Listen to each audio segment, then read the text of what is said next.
niya konti, tapos namatay na. Hindi ko sure kung binaba na to, hindi naman sinabi ng may-ari na binaba na to sa ibang shop. Ngayon, eto, nung pag-check ko, pagbukas ko pa lang kanina, nung piston, hindi na gumalaw tong connecting rod. Ayan, kung mapapansin nyo, bit-bit ko yung kanyang crankshaft. Dapat yan, nakadiretso na yung connecting rod. Ayan, ayan mo, hindi nyo po siya papagalaw, mga master. Ayan, eto po ang inala ko rito, wala nang dumadaloy na lang is dito sa kanyang sa kanyang crankshaft pin, connecting rod pin. Wala po pumapasok na lang is dyan, kaya siguro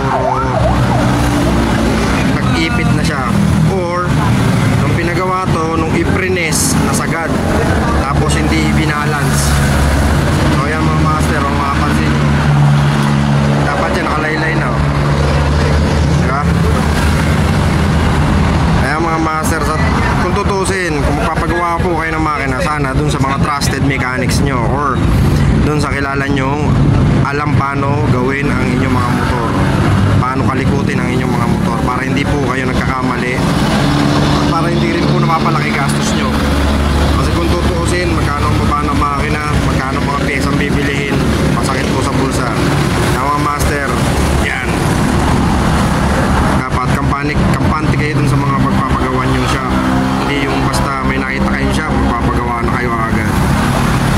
Ayan po, wala na po siyang supply.